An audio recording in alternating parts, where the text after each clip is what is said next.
Hi students, welcome to Vedantu JEE English. I'm Diksha Kaushal, your chemistry master teacher.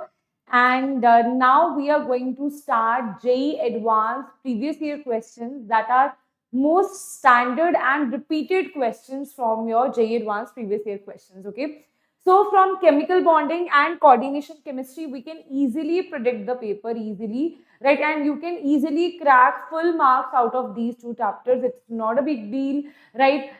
Mixing of questions also very like possibility is very less here, and usually they mostly focus on the theories here, right? Okay, so what we have seen from the trend, according to that we are putting up some questions here. So everybody, let us start these questions along with me, right? Okay, why I have picked up these two chapters first? It's easy to predict questions here. You can easily guarantee that I cannot skip a question from chemical bonding and coordination chemistry, right? That will be your sure short marks in your exam, right? Okay, right? Okay, let us start this session. Yes, very good. Happy to see all of your energies in the chat box. Now, everybody, please pick up your pen and notebook. Let us start solving the questions together, right? So the first question on your screen is, first is, each of the following options contains a set of 4 molecules, right? Identify options.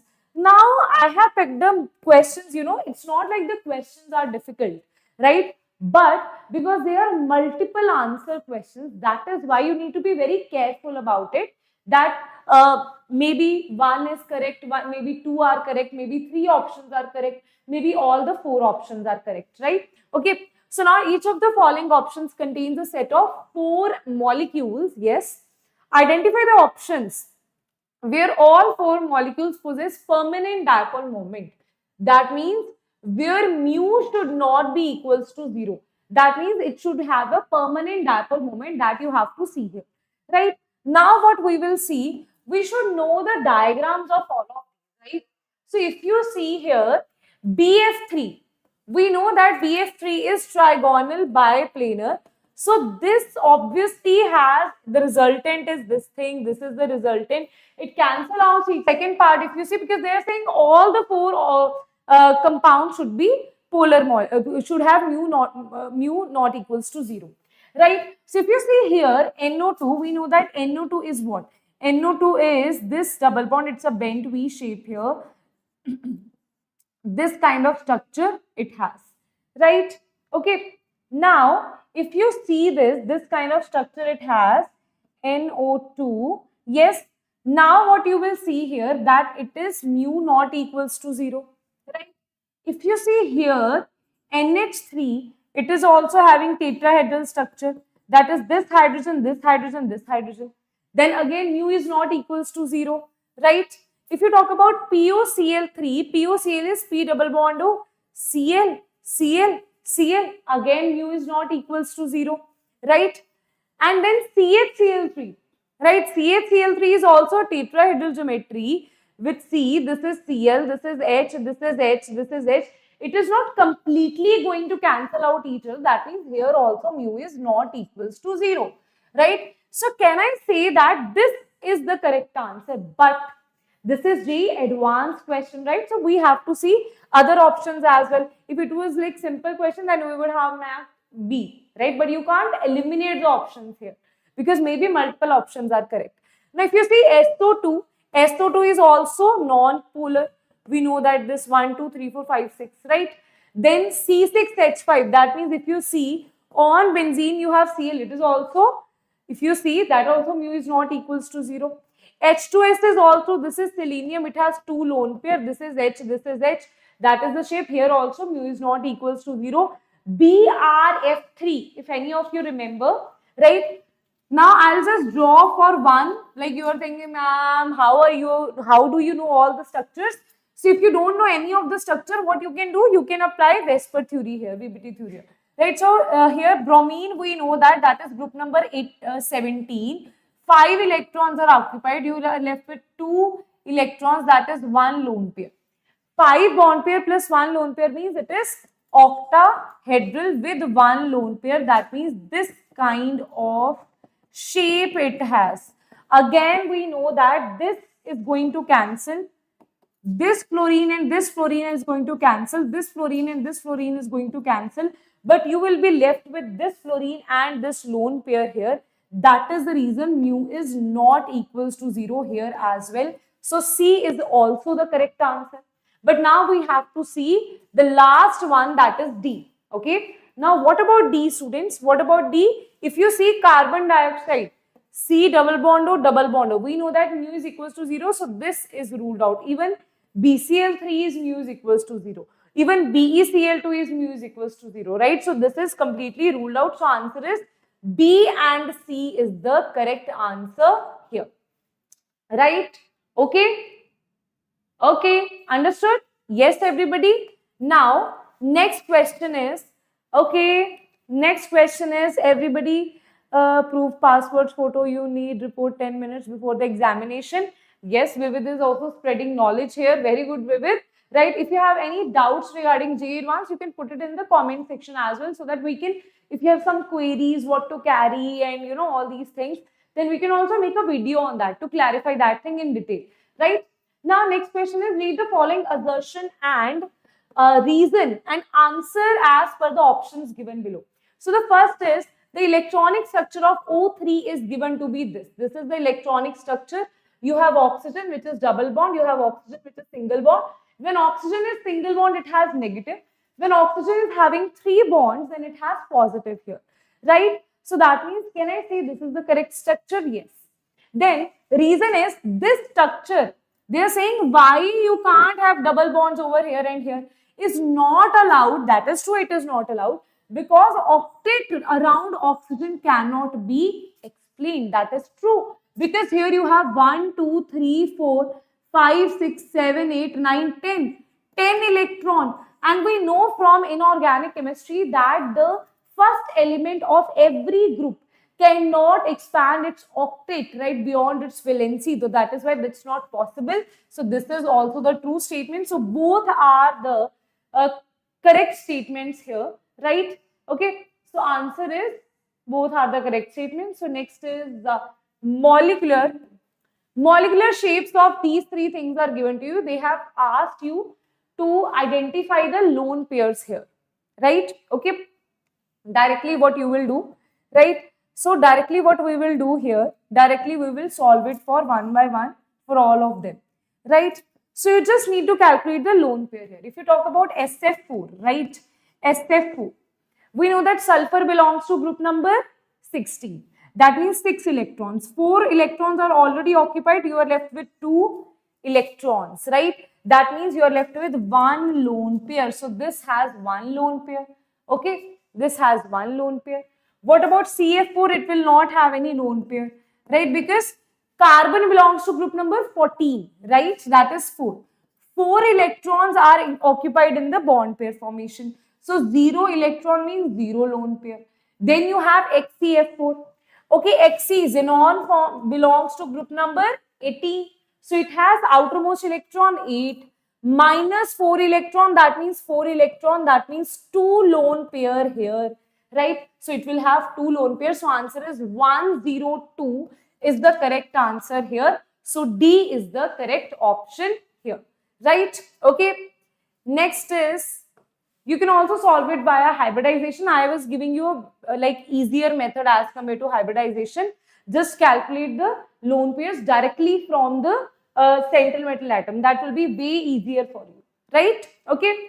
Now, next is, among the following species, identify the isostructural pairs. Isostructural means with the one which has the same structure here. That means the hybridization should be at least same and the structure also should be same here, right? So one by one we'll see everything.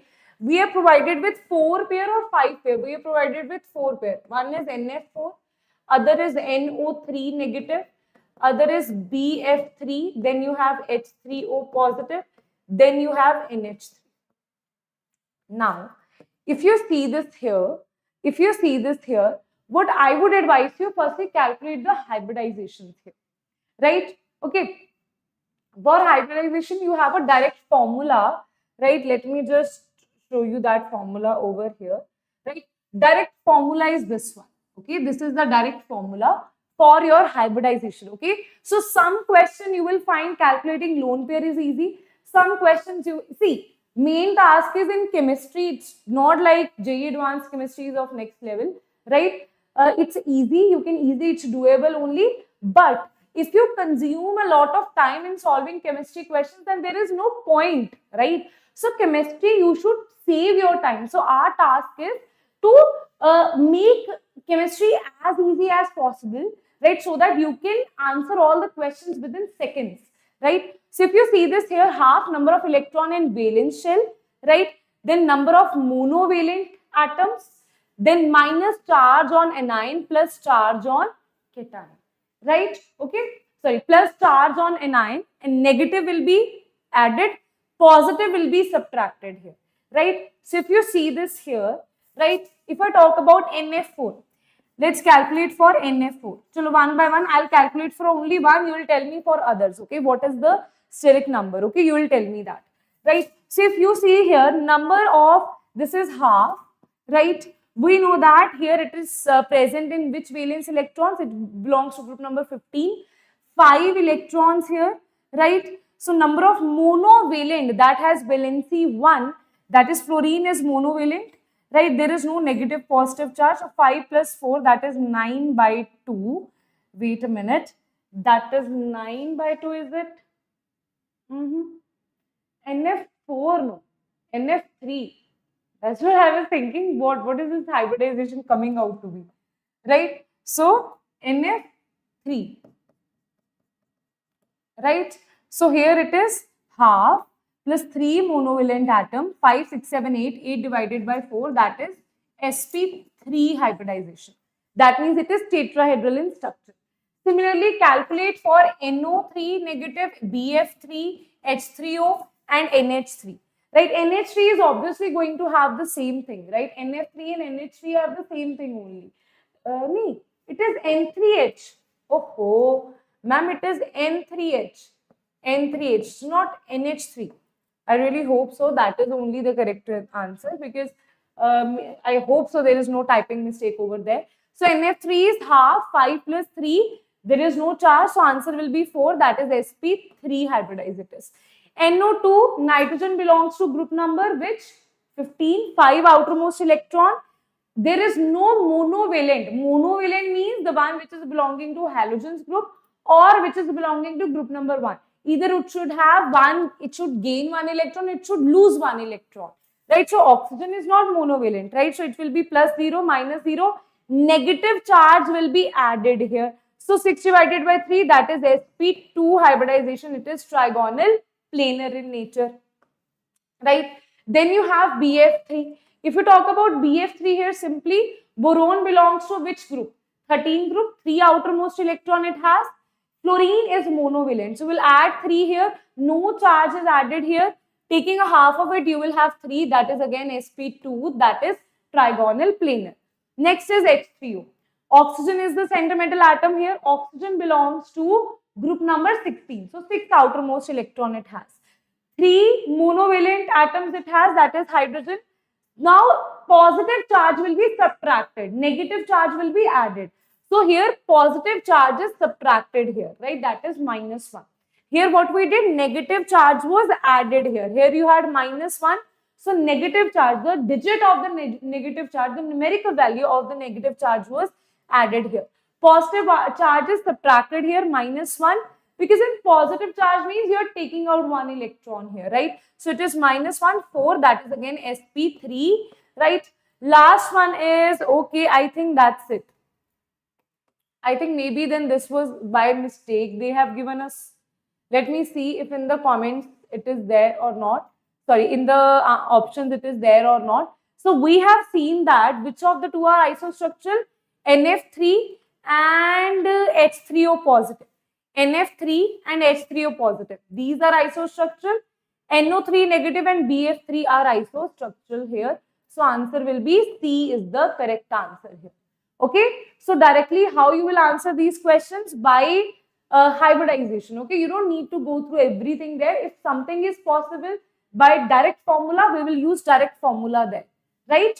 Now next question is, based on VSEPR model, match the xenon. So high expectations are that in one question they will not ask you only one shape. They will try to ask you as many shapes as possible, right? So as many shapes as possible, it is the scene here. So based on VSEPR, match the xenon compounds given in list 1 with corresponding geometries and number of lone pairs on xenon, right? So there are four structure of xenon are given to you, and corresponding to that you are provided with different geometries here, right? So according to that we'll have to answer. First, let's talk about xenon F2, right?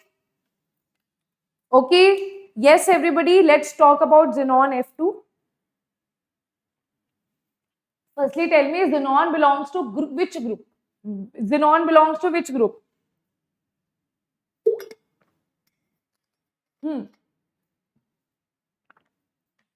Now, if you see, xenon belongs to which group here? XCF2, right? So directly how you will write it? First, we will do one thing here. Xenon, we know that it belongs to group number 18. So 8 outermost electron minus 2, it is involved in the bond pair. So 8 minus 2 is 6 here, right? So that means 6 electrons are left. That means 3 lone pairs, right? That means 3 lone pairs. 3 lone pairs, and you have 2 bond pairs. So what you will do? It has 3 plus 2, that is sp3d, sp3d, that is trigonal bipyramidal, and this particular 3 lone pairs will be on the equatorial position. So that is going to be the shape. Shape is going to be, it is geometry is trigonal bipyramidal, shape is linear shape. Okay, shape is linear. Next one is xenon F2. Similarly, same way we will solve this. It is belonging to, xenon is belonging to group number 8. 4 electrons are occupied, 4 electrons you are left with, right?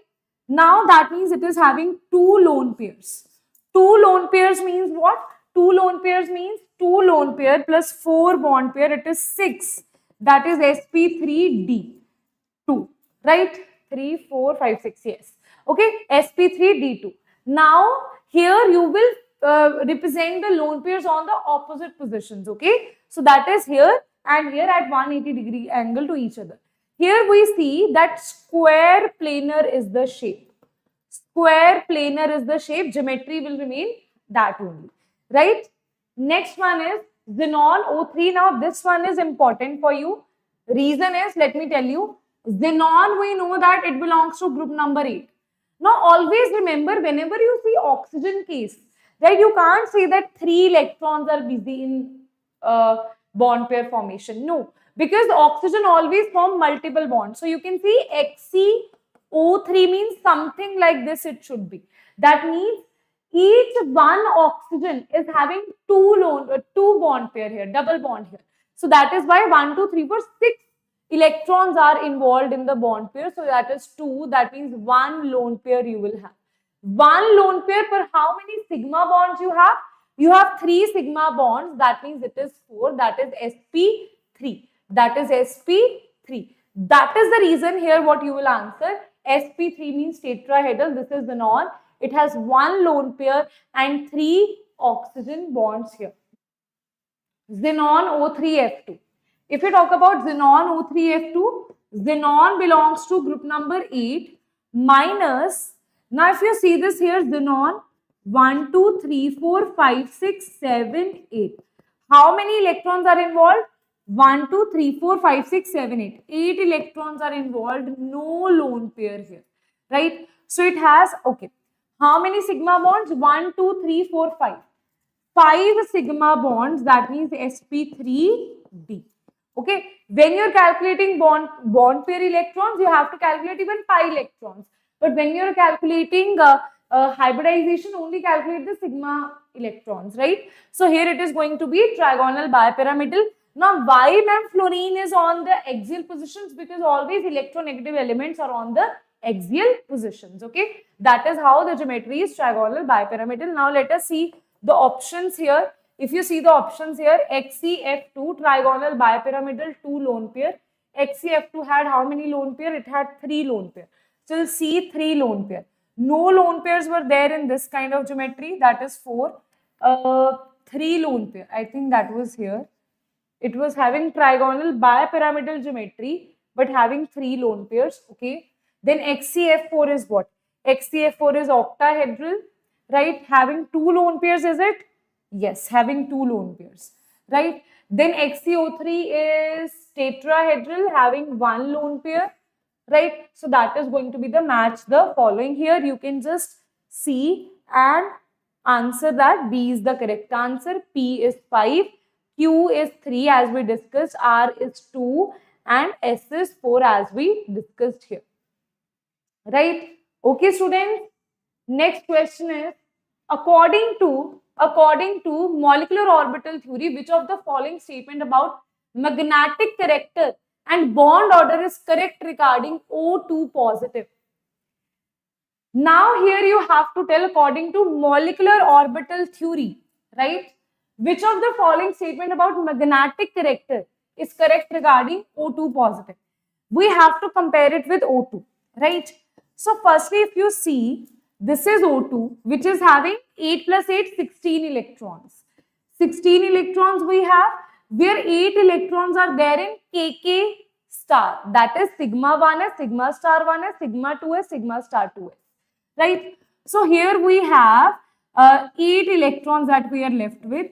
And here what is the because it is more than 14 electrons, so it will be 2, it will be 1, 2, 2, 1. Okay, so here it is going to be 1, 2, 3, 4, 5, 6, 7, 8. Right? So as you can see, it is basically by bond order. We will see. See, bond order directly you will calculate here. Bond order is not a big deal. First you have to see O2 positive here, right? O2 positive, you will take out 1 electron here, right? It will have 15 electrons. So rather than making a new diagram, just copy paste this diagram here, right? And you will have only 7 electrons, okay? Minus 8 means only 7 electrons. So it is 1, 2, 3, 4, 5, 6 and 7. Again, it is paramagnetic in nature. But if you see the bond order we know, students, that 14 belonging to 3, then this is 15, this is 16, this is 17, this is 18. Right? This is 2.5, this is 2, 1.5, this is 1. So O2 has 16 electron, that is bond order is 2.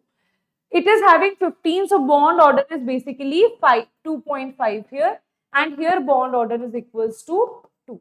So we can directly say that this is bond order is 2.5, bond order is 2, so bond order is greater than O2, so answer will be B is the correct answer here, right? Okay, no, it is greater than O2, right? Number of electrons they are not asking, they are asking the bond order here, right?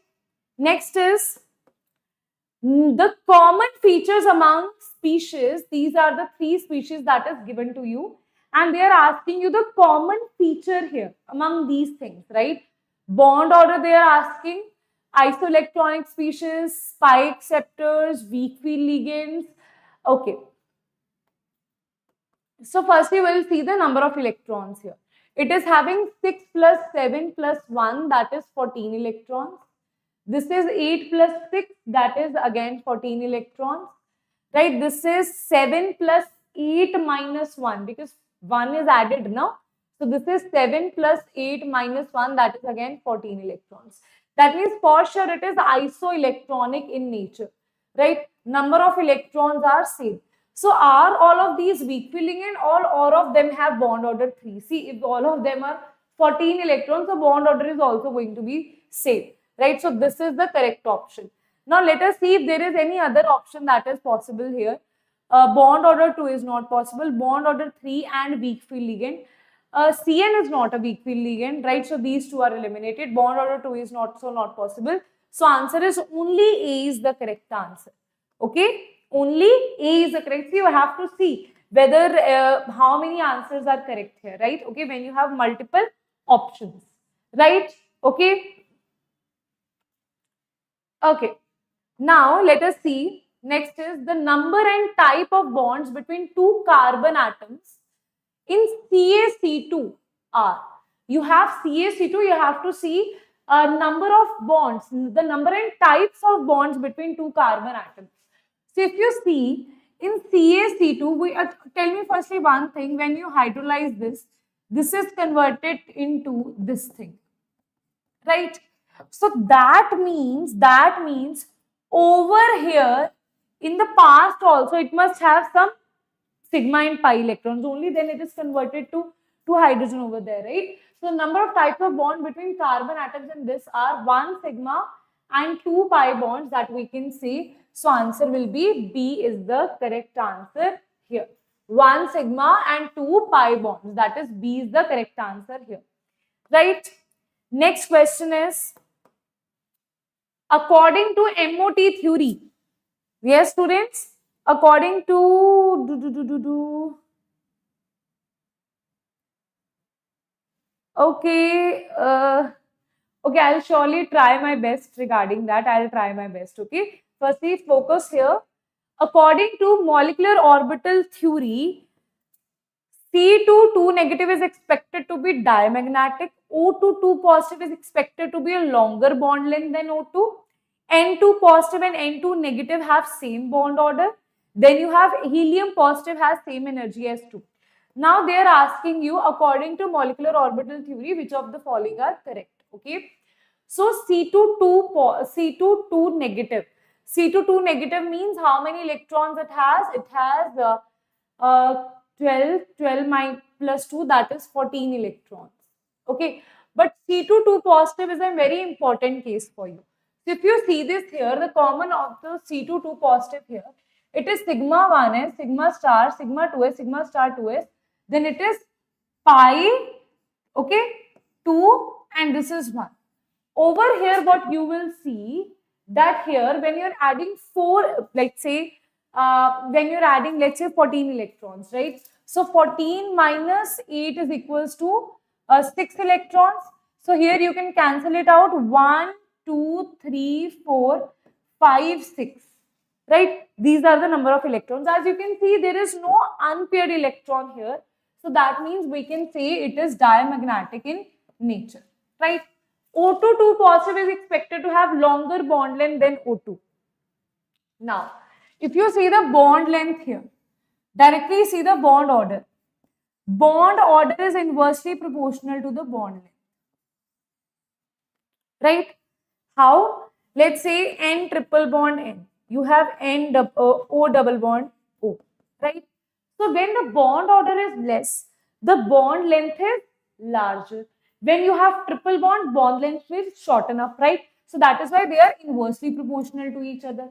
So if you see here, we know that O2 2 positive is how many electrons, O2 is how many electrons. This is having 16 electrons, this is having 14, that is 3 bond order. This is having 15, 16, that is 2 bond order, right? So that is the reason, can I say that this has expected to have longer bond length? Is that correct? No. More is the bond order, less is the bond length. So that will not be the correct answer. N2 positive and N2 negative have same bond order. Is that even possible? Yes. If you see, N2 is having 14. N2 positive will have 13. N2 negative will have 15. So if this is 3 bond order, this is also 2.5, this is also 2.5. That means this is also the correct statement, right? Next is helium 2 positive has same energy as 2 isolated helium atoms, right? So helium 2 positive, if you see, 2 isolated helium atoms are stable, right? But if you see helium positive, helium 2 is what? Helium 2 is hydrogen helium, helium 2 2 4 minus 1, that is 3. So it will be 3 means sigma 1 is 2, sigma star 1 is 1.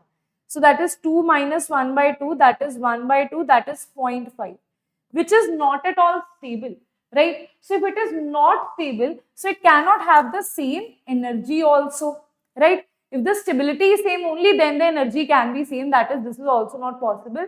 So answer will be A and C are the correct options. B and D are the incorrect options here, right? Okay, very good, very good.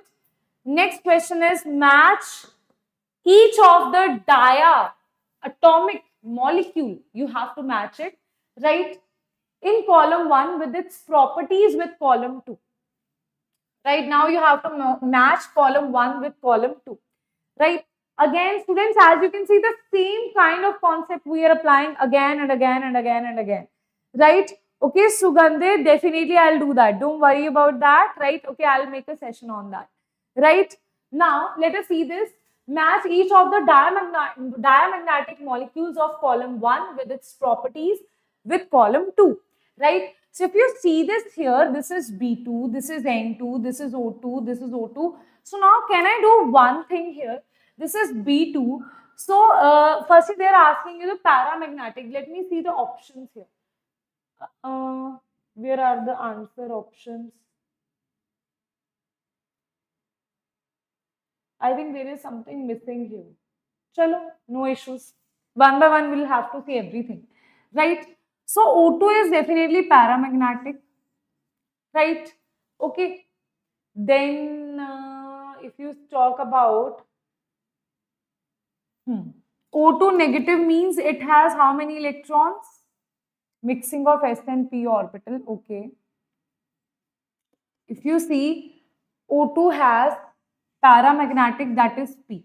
O2 negative means it is having 16 minus 1, that is 50. Right? 15 will be having bond order 2.5, which is greater than 2. Right? Okay.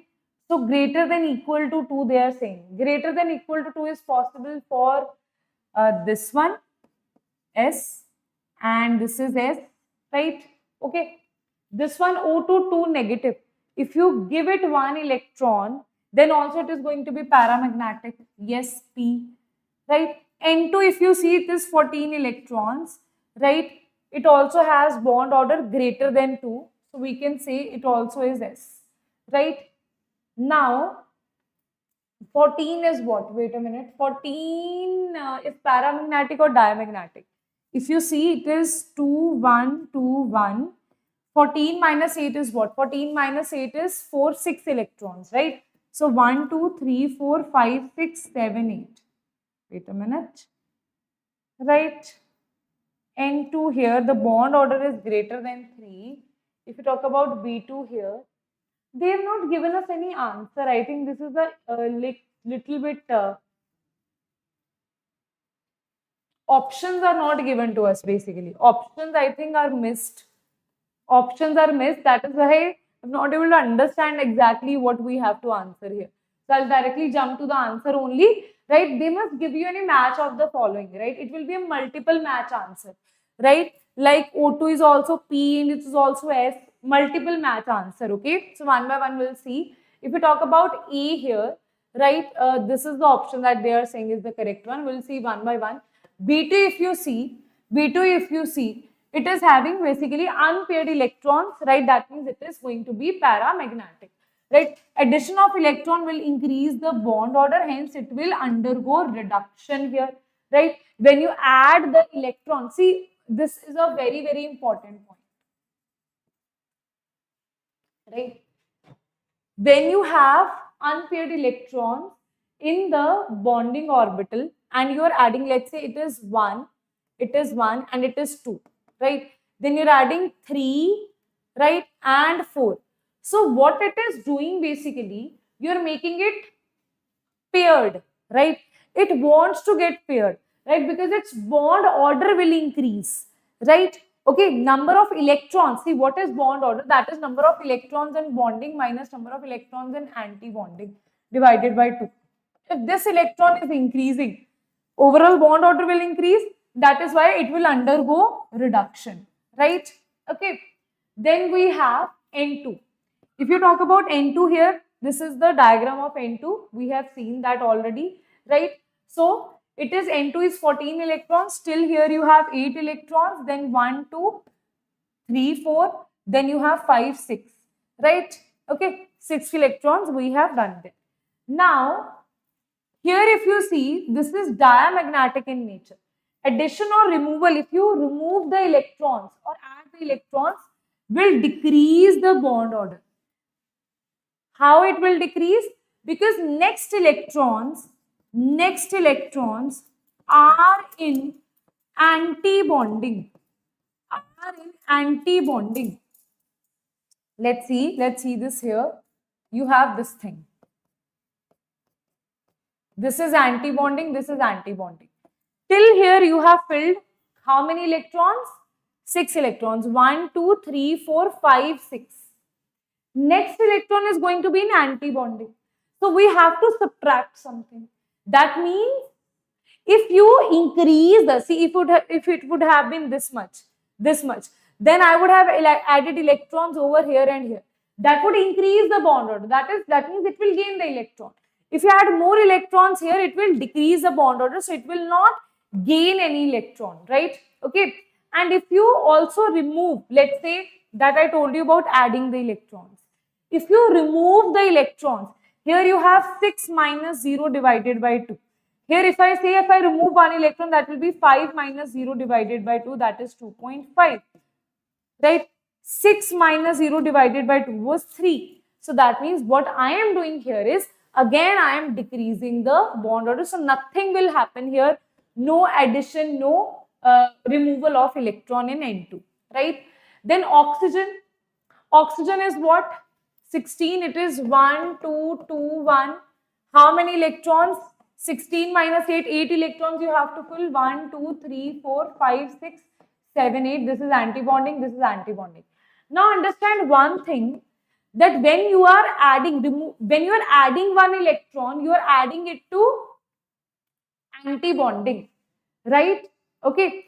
Removal of electron will increase the bond. See, if I say firstly let's add one electron. Here it is, how many electrons in bonding? It is 6 minus 2 divided by 2, that is 2. Order is coming out to be 2. Let's add one electron here. If I add one electron here, let's say here, then it would be, if I add one electron here, then it will be, add one electron, it will be 6 minus 3 divided by 2, that is 3 by 2, that is 1.5. Bond order decreases. That means it would not want to gain any electron. Let's remove one electron. If I remove one electron from here, let's say here I have removed, here this was not already there. So I have removed one electron. It will be 6 minus 1 by 2, that is 5 by 2, that is 2.5. Here bond order has increased.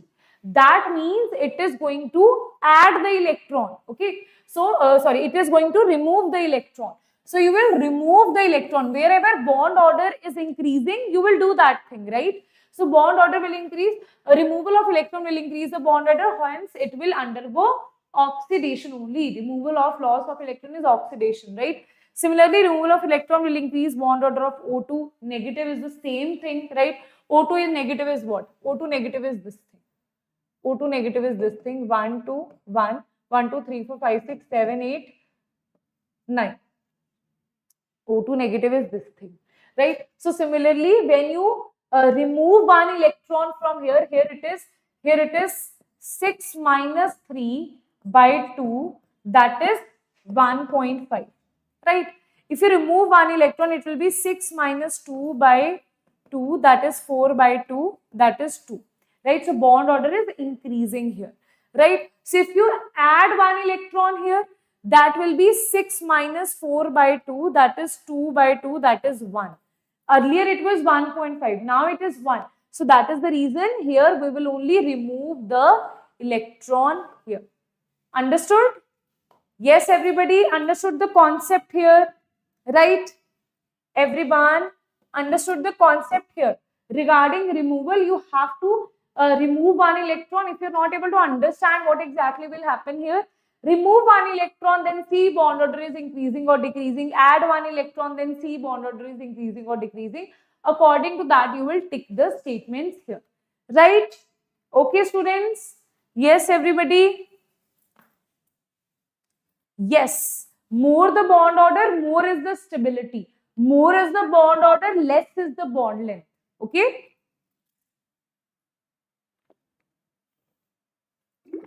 I'll just write one thing here, that is for bond order, that is Bond order is directly proportional to bond strength,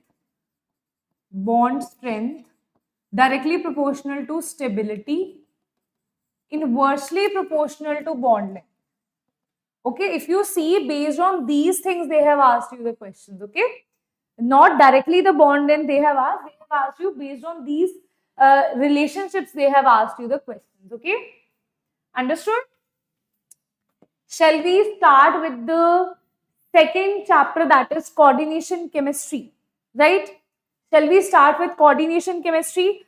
Now here two most important things. One is from isomerism, from which they ask questions. Basically on stereoisomerism the questions are asked. Then the questions are asked from CFT, right? And then VBT. Okay, these are the three topics that you must do. That should be on your tips, right? Okay.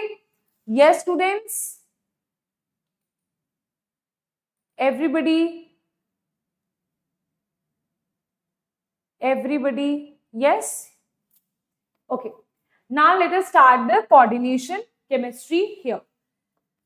First question is regarding the IUPAC naming. Here, this is just to recall that if you remember IUPAC naming or not. And I genuinely expect answers from you guys, okay? IUPAC naming of nickel NH34, nickel Cl4. Okay, first thing is what kind of isomerism it will show us? It will show us coordination kind of isomerism, right? Then if you say both are nickel and nickel, okay, so we know that nickel in both the states are, why answer is written here, yaar? Oh, why answer is written here, yaar? Oh, they should not have written it here by mistake, I think. Chal. Now, let us see the IUPAC name of nickel NH3, right? 4, nickel Cl4. So, definitely it is nickel tetra, you can say tetrachlorido. Tetraamino will not, tetraamino, right? Okay, where is chlorido? Firstly, you will talk about anion or cation only. So, first it will be amine. This is not possible. This is not possible, right? Then it will be tetrachloro. Here they have written tetrachloro. That is possible. That is possible. Here, because here they have written nickelate. See, basically, if this is cation, this is anion. This is cation, this is anion. Whenever you have a centimetal atom in the anionic sphere, then rather than writing nickel, you will write nickelate. So answer will be C is the correct answer. Without even writing the full name, you can eliminate the options and can answer this, right? Chloro or chlorido is the same thing, right? Okay, so that is not a point of difference here, right? Point of difference was this nickel or nickelate, right? Okay. Next question is the complex sign which has no d electrons in the central metal atom. So one by one you have to see, like in central metal atom according to the pairing also, which will have 0 electrons, no d electrons, 0 electrons should be there. So here talking about the first one, this is x minus 8 is equals to minus 1. So x is equals to plus 7. If you see manganese belongs to group number, manganese is 25. Okay, so that is 4s2 3d5. So all the electrons will be eliminated, Mn7 positive. That is why the color in KMnO4 is due to charge transfer, not due to DD transitions. Okay, right? So that is, it will have 3d0. So it will have no d electrons. That is, this will be the correct answer, but we'll have to see everything here, right? Okay. Now next is the cobalt. This is second one is cobalt. So in this case, what we will do? Firstly, let us find the oxidation number of B. This is X plus 0 is equals to plus 3. So cobalt in plus 3 oxidation state. Cobalt is 4s2 3d7, right? So here if you see, cobalt 3 positive is going to be plus 3 is 3d 6 electrons here, right? 3d 6 electrons here. Now what you will do? It has like fully it has 6 electrons. It's not like it does not have any electron, right? So that is incorrect. Next will be Fe. This is x minus 6 is equals to minus 3. So iron is in plus 3 oxidation state.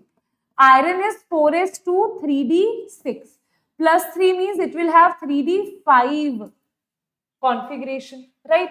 Chromium is chromium plus 3, right?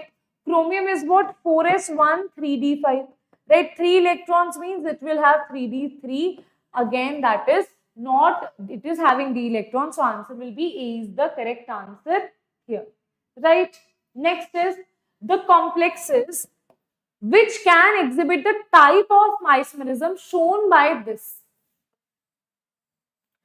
are, okay, now they are asking you more than one, right? Okay, R is, this is what they are saying, right? Okay, so if you see this here, if you see this here, right, if you see this here, this is a PT, okay, 1, 2 square planar it will be. This is NH3, this is NH3, this is Br, this is Br. That is trans, okay? And here it can also have cis, right? NH3, NH3, Br, Br, that will be cis. So that means two things we have here. One is cis, other is trans. Okay, one is cis, other is trans. It is showing geometrical isomerism. Can exhibit, that means we have to see out of the following which exhibits geometrical isomerism. If you see this thing here, it is having 1, 2, 3, 4, 4 coordination, basically 4 donating sides it has. But can it show geometrical isomerism? If you see, this is PT, this is 1, 2, 3, 4. One is bidentate. It's not possible for it to show cis and trans, right? So that is not possible here, right? Can you see any cis and trans? If you put SCN here, you can't put SCN here, so that is not possible, right? Talking about this thing here, that can show, right?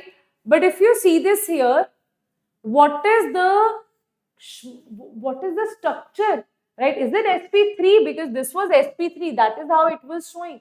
Sorry, it was dsp2, that is how it was showing. So you have to see this thing here, this is Zn, right? X minus 2 is equals to 0, zinc 2 positive it is, right? Zn2 positive means 3d10, right?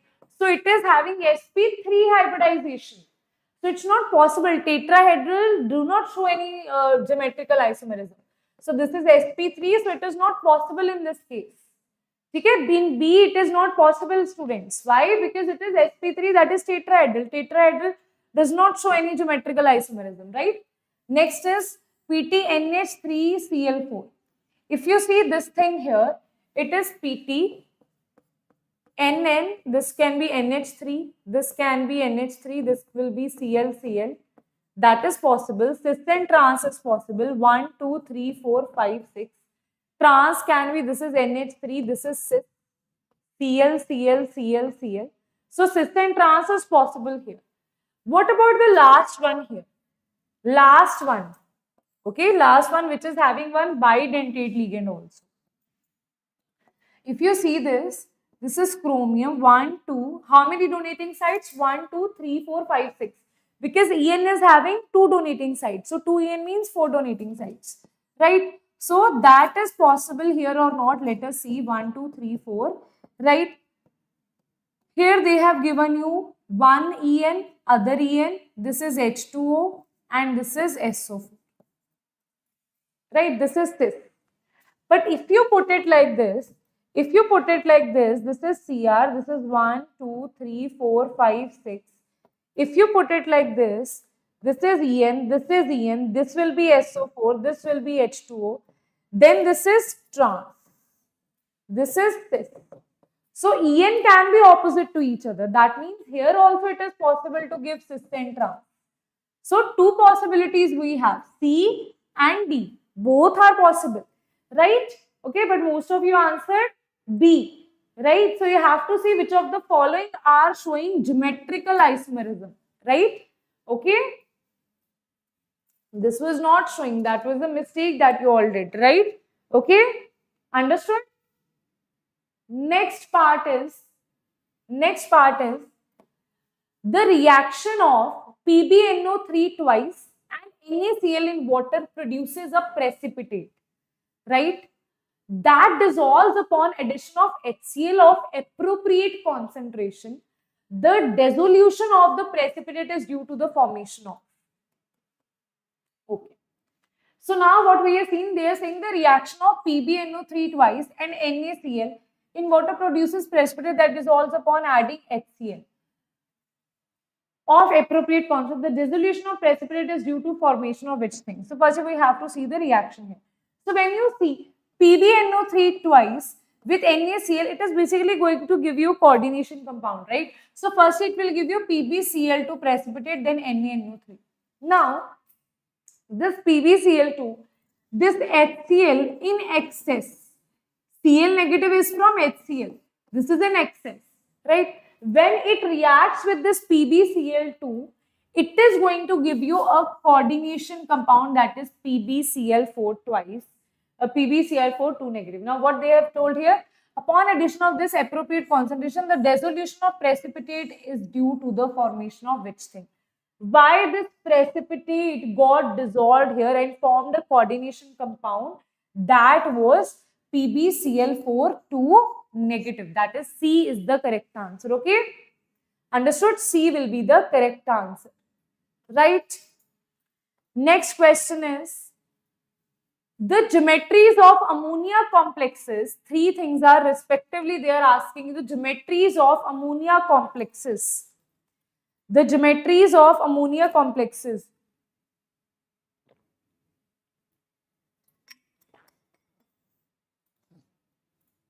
Okay.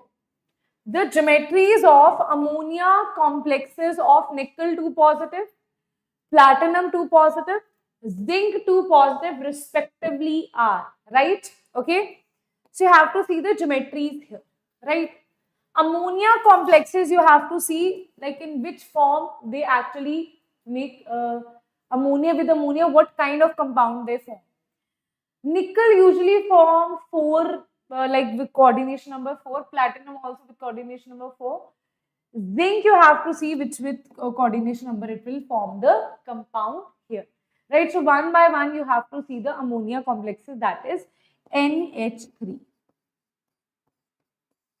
Okay, right? So firstly let us talk about nickel with NH3, so coordination number 6. With NH3, platinum shows coordination number 4. Zinc also show coordination number 4 here, right? So if you have to make the complexes here, with nickel with NH3 forms NH3 6 complex here, right? Now nickel 2 positive means here it is 0, so here it overall should be 2 positive. Here NH3 having 4 coordination number, it will be overall 2 positive. Here this is also 0, so Zn overall it will be 2 positive here. Once you know the coordination number, easily you can solve it, right? So here it is what? This is X is equals to 2 positive, that is nickel 2 positive is in which state? That is 3D8. Nickel 2 positive is in 3D8 state, right? Okay. Then if you see this here, NH3 is a good strong free ligand, so it is going to cause pairing or not. You see this here, it is NH3, right? Okay, this is S, this is sp3. If you see this here, NH3 with Ni4 positive, it behaves differently. So it is Ni2 positive. So it is not going to cause any pairing in this case. So it is 1, 2, 3, 4, 5, 6, 7, 8. So it will be sp3d2. sp3d2 will be left here. So answer will be sp3d2 hybridization. If you talk about platinum here, right? Platinum case, ammonia, right, will cause pairing, right? And hence answer will be D2sp3. It is a square planar geometry. In zinc 2 positive, it is already fully filled configuration. So pairing and not pairing doesn't matter, right? So here it will be sp3 hybridization. Okay, because already d orbital is fully filled here. It doesn't matter whether it's causing any pairing or not. So it is going to show sp3 hybridization. So that's why that will be your answer here, right? Okay.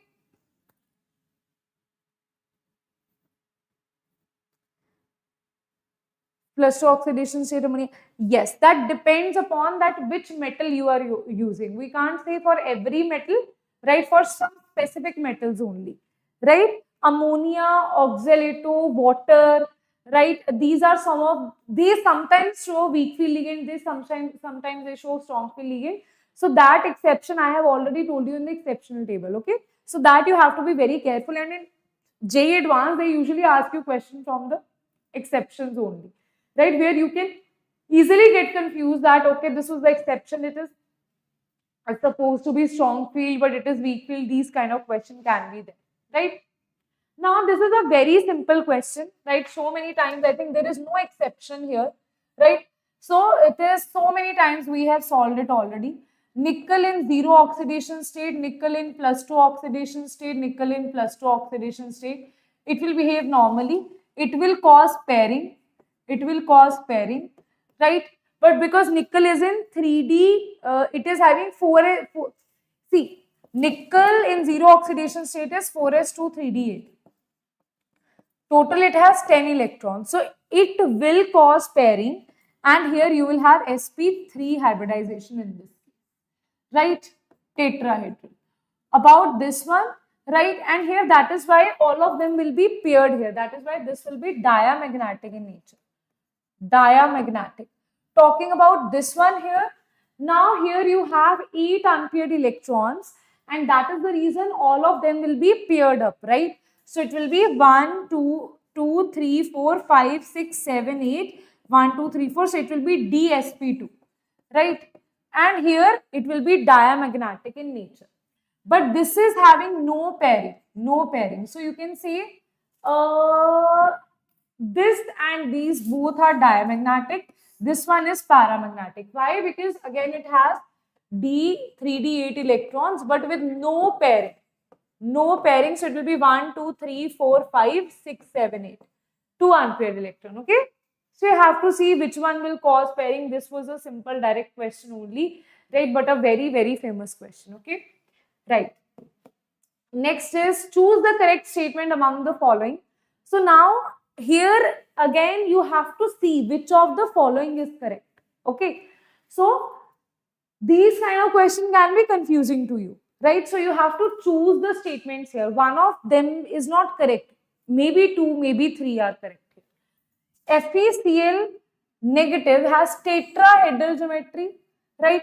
If you see Fe here, it is x minus 4 is equals to minus 1, x is equals to plus 3. And you have Cl here, right? Iron with Cl you have. First you have to see whether there is any exception here, right? Wait a minute.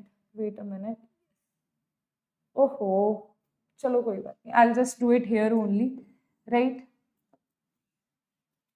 Firstly, if you have to see whether there is any exception here, this is Fe3 positive.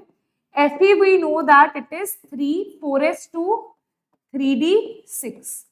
3 electrons means it is 3d5. Okay. Now, if you see this here, 1, 2, 3, 4, 5, that means if I make 5 boxes here, right? Fill the electrons 1, 2, 3, 4, 5 because Cl negative is a strong field ligand, right? So it will be sp3 hybridization, that is tetrahedral geometry, right? Next one is COEN NH twice Cl2 has 2 geometrical isomers. So again we have to see this, right? So if you see this thing here, this is cobalt, this is 1, 2, 3, 4, 5, 6 donating sites it has. So it can be, it has geometrical isomers or not, that they are asking you. It is possible because NH3, this is NH3, this is NH3, this is E, this is Cl, this is Cl, okay? It is trans, but if I put it like this is NH3, if I put it like this, this is, let's say this is NH3, this is Cl, this is Cl, then it is going to be a cis geometry, right? So that means, can I say it has 2 geometrical isomers, right? Next is FeCl4 has higher spin only magnetic moment than this. Now they're comparing these two things here, right? So if you talk about the spin magnetic moment, that is going to be 5.9 something, 5 unpaired electron you have, right? In Fe, here if you see, in this case, how many unpaired electrons you will have, everybody? If you see this here, okay? If you see this here, cobalt, this is En. First, you have to see the electronic. First, you have to see the oxidation number here. This is X plus 0 minus 2 is equals to plus 1. That is X is equals to plus 3. That means cobalt in plus 3 oxidation state. Right? Cobalt in plus 3 oxidation state. Cobalt is 4s2 3d7. Right?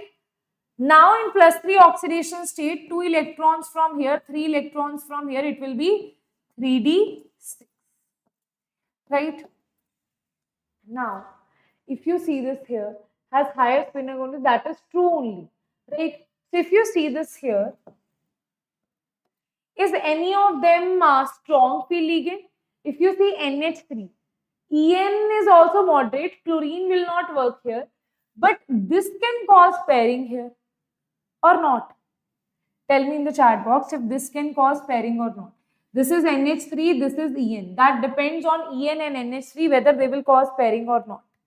Right? Whether they will cause pairing or not. Everybody, what do you think? It will cause pairing, no? Right? So if it cause pairing here, let's say it causes pairing here, then answer will be 1, 2, 3, 4. So it will be 1, 2, 3, 4, 5, 6. That means it is going to be D2sp3 hybridization. Right? Unpaired electrons are 0. So definitely FeCl4 has higher magnetic moment. Right? And its answer is D2sp3. Right? Okay.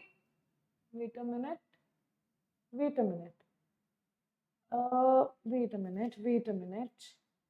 If you see this here,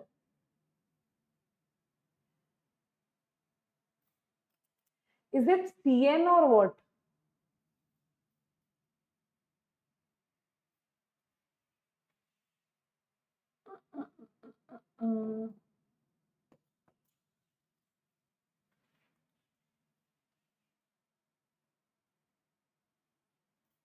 Where is this B? Wait a minute, let me see.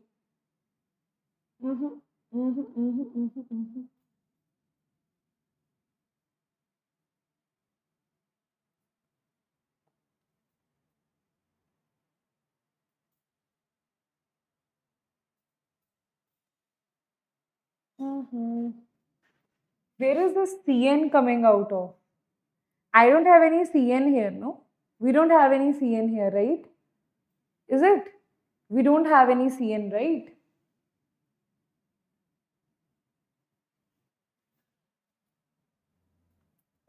Let me just see that.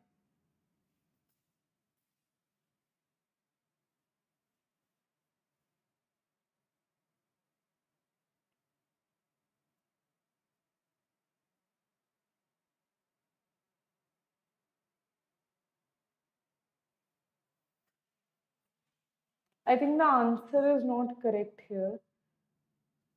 Because if you see this thing here,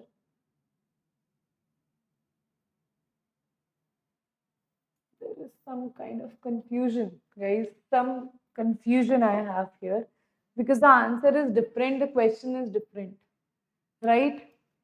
This is some different question only they're talking about.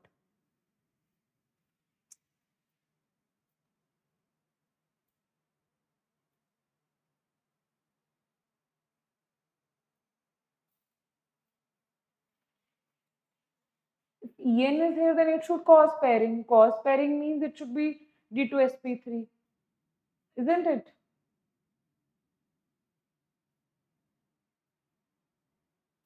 So now let me see what is CEN. This will be diamagnetic, right? Definitely.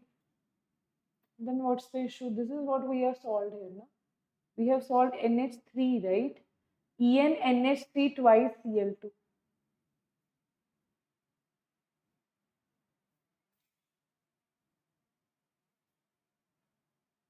Can you see any of the product here?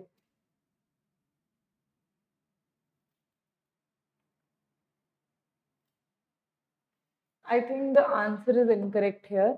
So I'll just delete it here, okay? Answer was not correct. Okay, there was some confusing part here, right? Okay,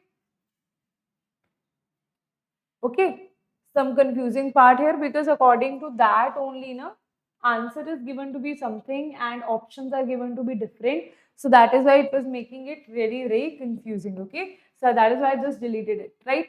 Next is the correct statements regarding binary transition metal carbonyl compound is the following.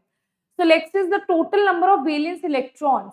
So this is given to you. They are asking you, now this is from the compounds that are given to you in your NCRT, the carbonyl compound that shows back bonding. Okay, there are some major compounds here of cobalt, of iron, of manganese. They are very important. Now they are asking the correct statements here. Right, wait a minute. Let me see if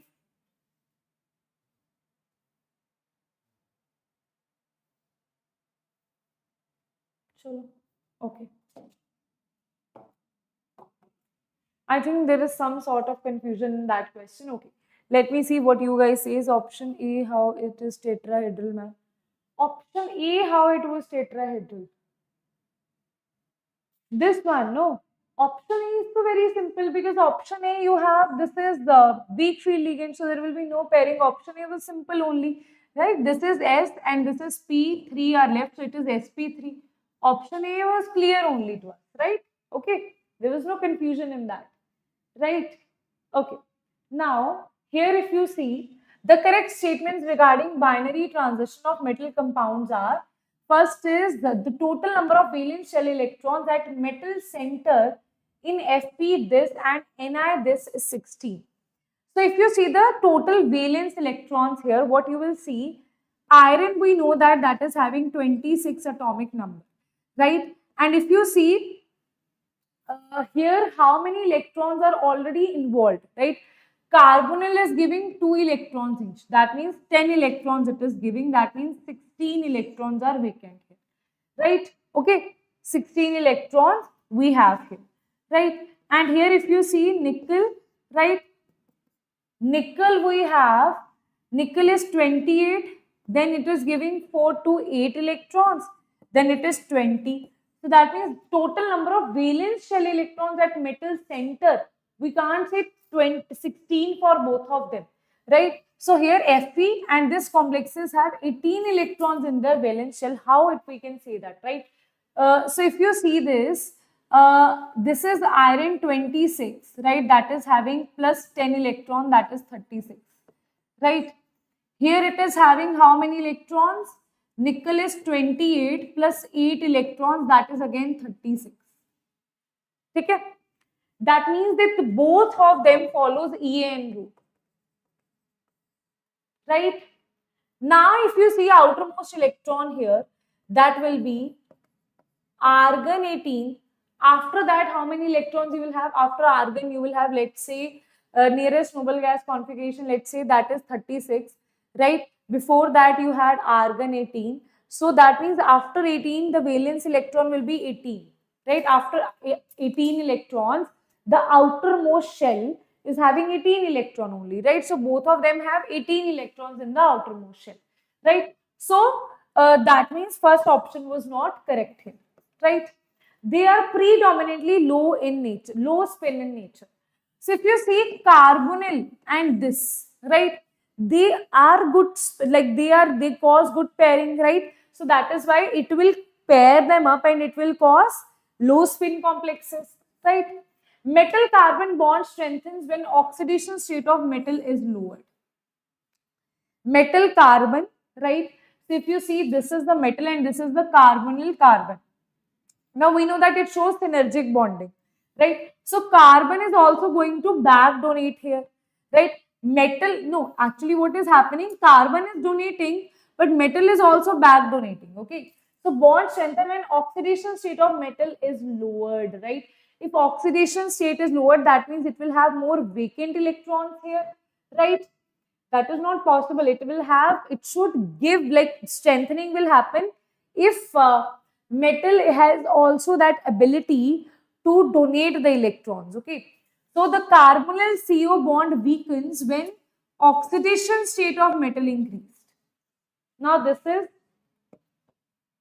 M, this is C, this is O, right?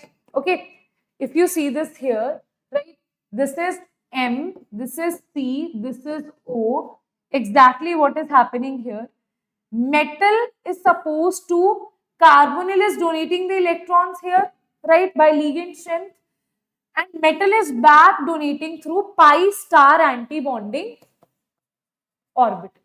To pi star anti-bonding orbital. Now what you will see here, in this pi star anti-bonding orbital, oxidation state plays a very important role here, right? If you see this here, I am saying that metal oxidation state is decreasing. Let's say its oxidation state is decreasing. That means the amount of electron that it had is decreasing, right? So in that case, what will happen? Metal carbon bond strength when the oxidation is lowered, when the oxidation state of metal is lowered. Wait, metal carbon bond strengthens when oxidation state of metal is lowered. Now, basically, what will happen here? If you say this is positive, more the vacant electrons it will have. Vacant electron means the donation will be easy for the carbonyl ligand, right? So, if you see this, due to the strong free ligand, right? Wait a minute, that was not there, right? So, I'll just show you this. As electron density increases on the metal with lower oxidation state on metal, right? Okay, the extent of synergic bonding increases as MC bond strength increases. So, if your MC bond strength increases, this will decrease. Understood? So if I am saying that there is synergic bonding here, carbonyl is donating electron, metal is also donating electron here, right? When lower oxidation state, let's say you have, let's just take an example, let's say you have +3 or +2 oxidation state. In +3 oxidation state, more electrons you will take out. That means it will have less electron density. It will have more electron density because less electrons you are taking out. So when metal is like, I want to back donate the electrons, that is my back donation, that is my synergic bonding. When metal has more electron density to be donated, so it will strengthen up. But here it will decrease. They are inversely proportional. If this increases, this decreases. And if you see the next statement here, the carbonyl, this bond weakens when oxidation state of metal is increased. When oxidation state is increased, we are saying the carbonyl CO bond weakens. Oxidation state you are increasing. Here that means electron density is decreasing. So this bond strength will decrease. This bond strength will increase here. That means that is the opposite order that we are talking about. So that is not the correct answer, right? So B and C will be the correct statements, right? Next is, if the bond length of CO bond in carbon monoxide is this, then what is the value of CO bond length in FeCO5? Now, this is a very different question as you have seen in your coordination chemistry. This is a quite different question, right? Okay. So, here, not too many questions you will see based on this. First is,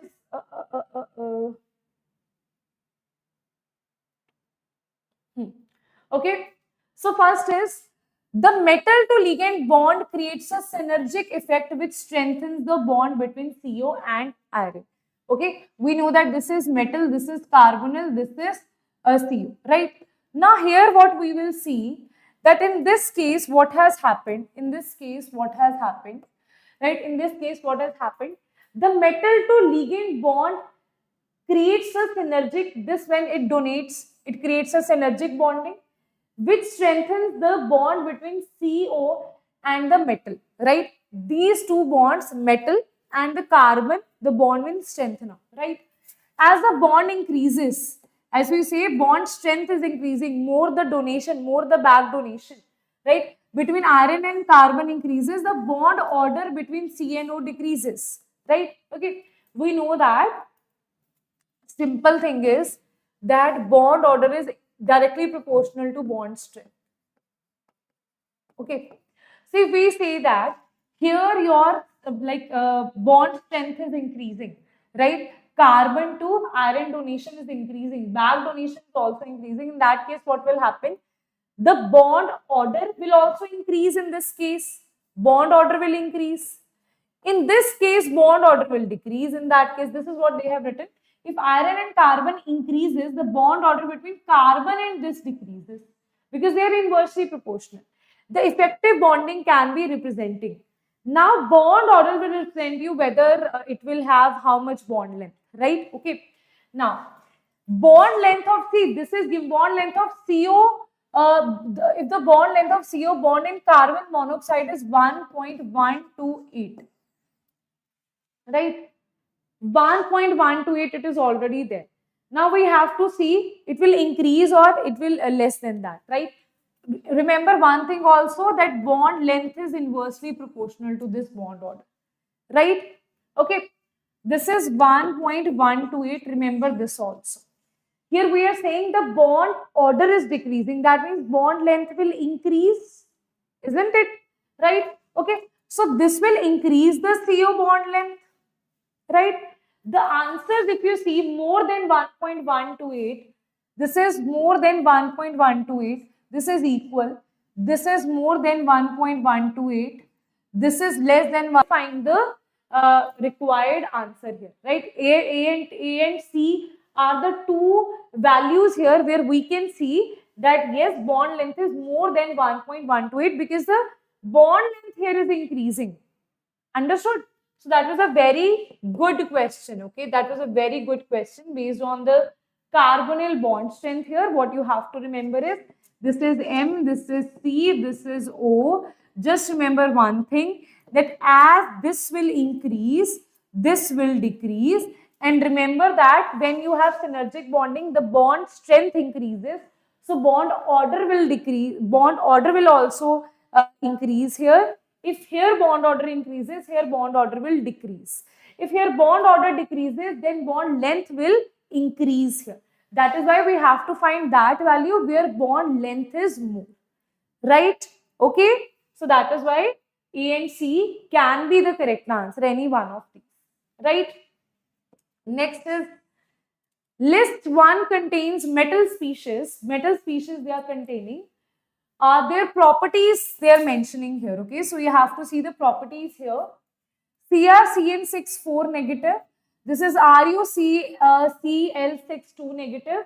Right? Okay, so different metal properties are given to you here. Right? Okay. Now, let us answer this one by one. If you see CrCN64 negative, right? Okay. Here to 1 they have given maybe 2 also, maybe 2 possibilities they have given us. Okay, so one by one we have to see this, right? So if you see CrCN6, that is a strong field ligand. If you see, let us see if unpaired electrons are how many, right? So if you see Cr, this is Cr2 positive, right? Chromium means it is 3d4. Okay, but strong field means it is going to pair up the electrons. So number of unpaired electron will be 0 here. So for 1, Q is not possible. If you see anywhere 1 is Q, eliminate that option. Okay. Let us see R is common between all of them. That means first is R. R means low spin complex. Definitely because it is Cn is causing the pairing. Now we have to choose between T, S and P.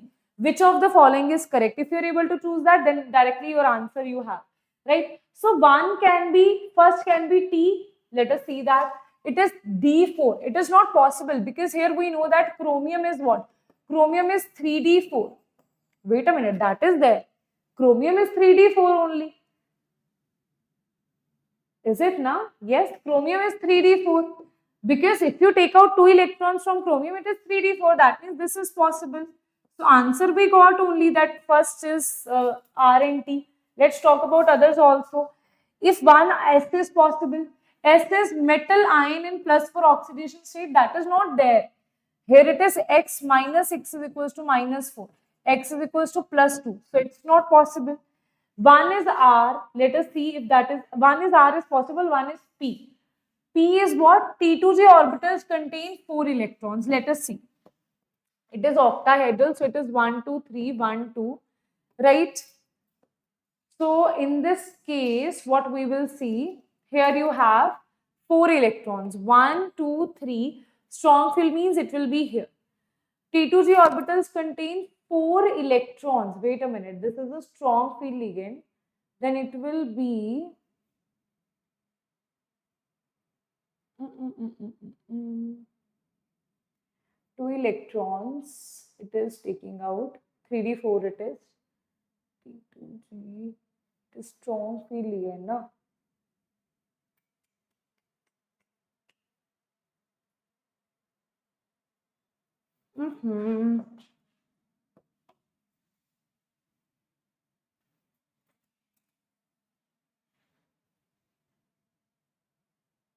Minus 2x is equals to plus 2 means this thing. Then T2G has 4 electrons here.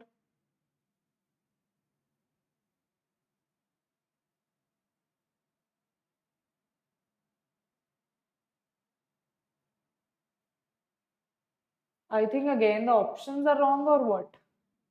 Because it has 4 electrons also. This is having 4 electrons, right? Okay, T2G it has 4 electrons. So 1 is P also. 1 is P also. 1 is T also. 1 is R or not. Low spin complex, it is a strong field ligand, right?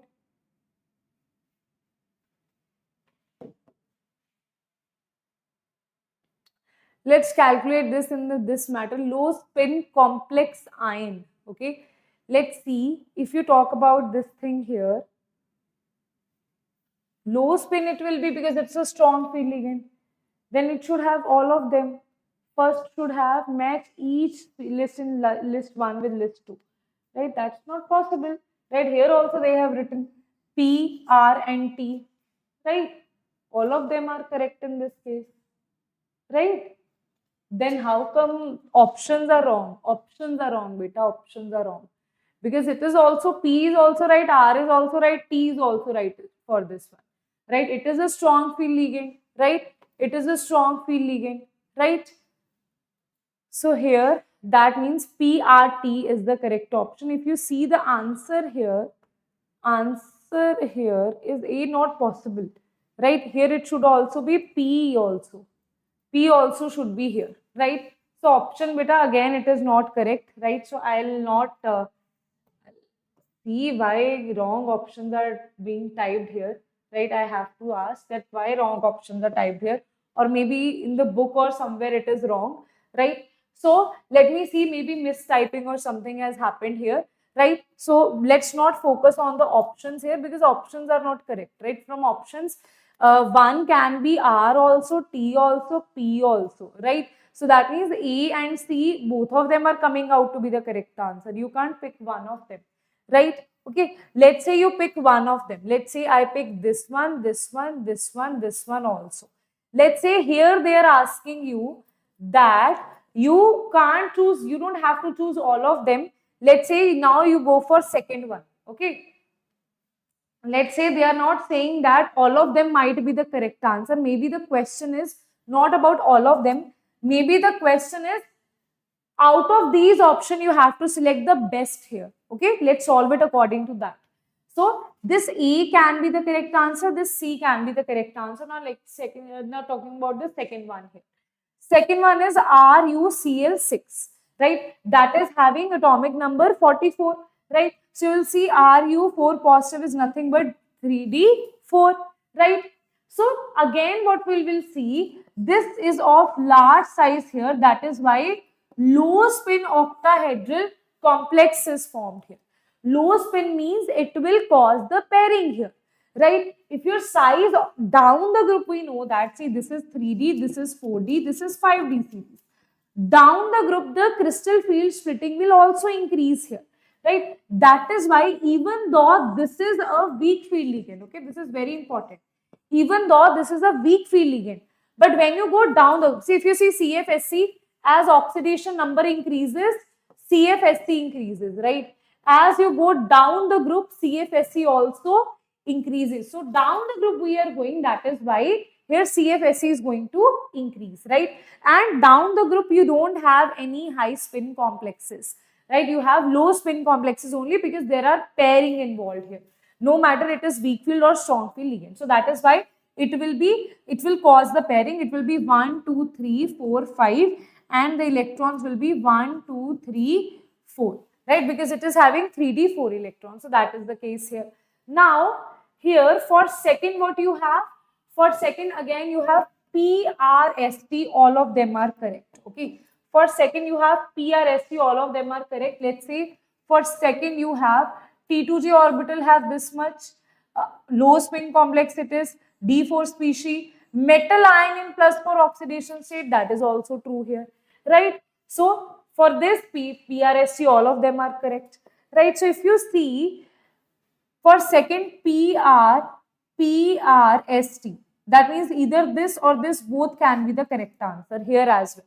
Till here both can be the correct answer. For let's see for third one what we have, right? For third one we have CrH2O2 positive, right?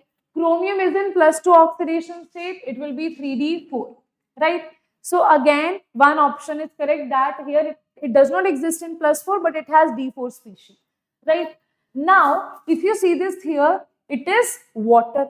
Water is a weak field ligand, right? It is a 3D series only, so it will behave as it is, right? So it is a weak field ligand, it is a higher spin complex. That means just remember always when you have CFSC is high, right? That means you have a strong field ligand, right? In that case, pairing it will cause. When it will cause the pairing, you will have low spin complex.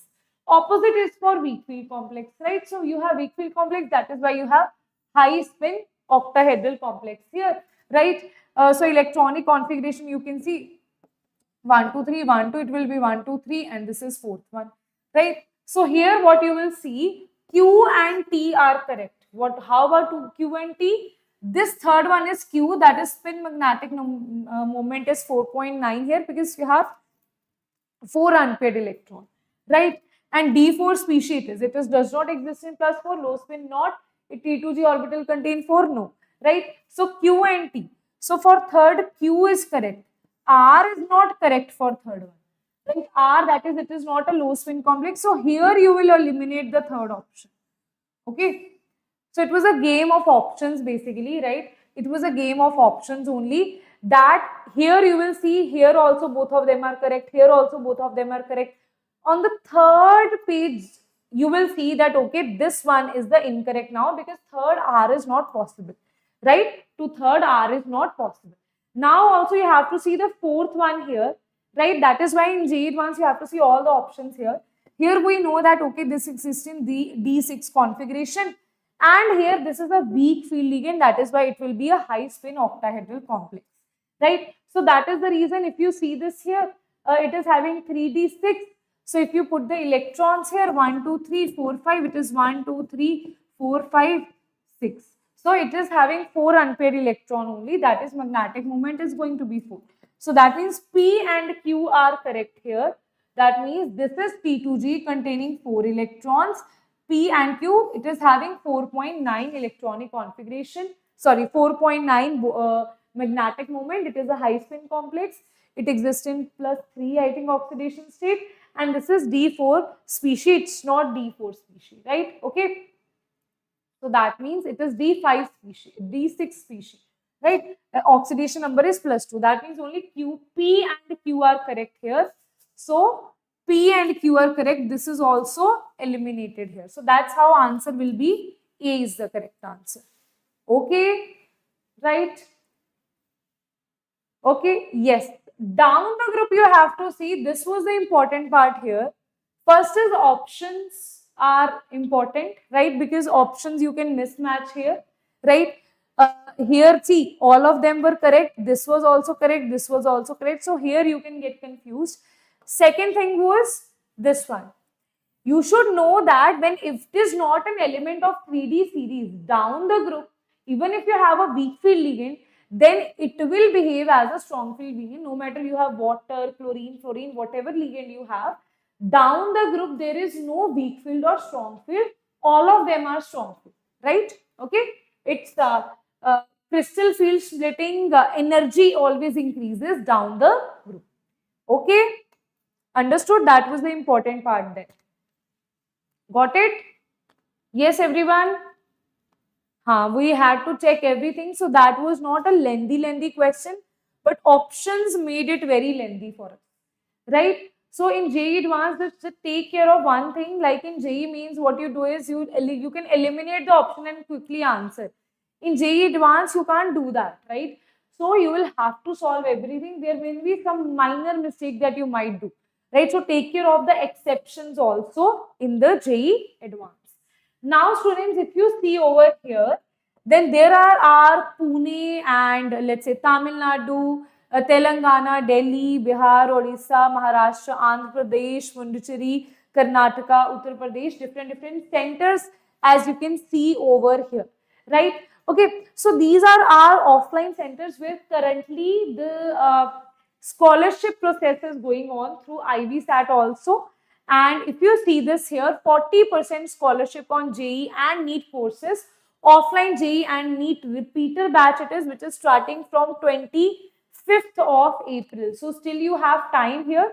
You can go to your nearby center here and you can tell that, okay, I am a student of Vedantu, right? You can talk, like you can take our name as well, that, okay, I'm a student of Vedantu JEE English, yes, sir, Diksha ma'am, right? Okay, Namrata ma'am, you can take our name. And from there, right, through different platforms, you can get scholarship based on your 12th result, based on your one paper can be there, like MVSAT is there, right, from which students get scholarship. Some students also get 100% scholarship through MVSAT, right? So from different things, you can get your scholarship there, right?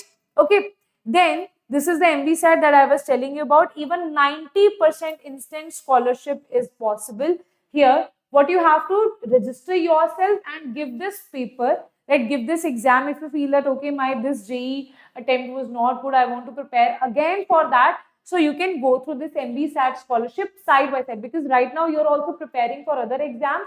So that will, by chance, if you need scholarship the next year, maybe you are the one who will just get free of cost, full offline coaching, right? Totally free of cost without even spending a single penny, right? So that is why MVSAT is very important at this point of time for you, right? And for all the students who are preparing for JEE Advanced, then students, in the description you will see JEE Rank Accelerator book. Okay, so this book is specially designed for JEE Advanced, right? Chemistry, maths and physics, right? All the three books, top and interesting questions. Even I'm going to take up one lecture here, right? Previous year questions are still okay-ish, right? But this book has really interesting questions which will help you crack even some surprising questions that will be asked in your JEE Advanced, right? So very interesting questions it has, and I have already taken 3-4 lectures. I'll take one more lecture which will help you to understand what exactly is there in Eklavya books, right? And our batch is also going on, right? That is designed specially for JEE Advanced, that is Eklavya batch. So that is Vedantu's Eklavya batch for JEE Advanced aspirants that have till now prepared for JEE Mains. Now you want to, understand the gap, the bridge that you have from JEE Mains to JEE Advanced. You can fill over here in this particular course, that is Eklavya. Go and register yourself here, because previous year question discussions, Eklavya question discussion and doubt sessions right now we are taking on this particular batch, right? Okay. And if you're preparing for any other exam out there, then these are the test series for different exams that you must be preparing for, right? And this is the extra mile engineering test series, which is available for all the tests, all the different important tests that are out there, right? Okay. And do let me know in the chat box that what in the comment section, what is your JEE Mains percentile and what is your target, right? Are you preparing for JEE Advanced? Are you preparing for 2026? Are you preparing for let's say some other exam, right? Or you are preparing for right now, just thinking about what to do, right? So let me know in the comment section what exactly it is there. So according to that, we can help you in the further process, right? Okay. Yes. Okay then, students, bye bye, take care. Now I'll try to take the VIT EEE session for tomorrow. I'll ask questions on Telegram. If students are interested, then I'll take the morning sessions for tomorrow. Okay? Okay then, bye-bye. Take care. See you all. Bye, bye, bye. This is Diksha Kaushal.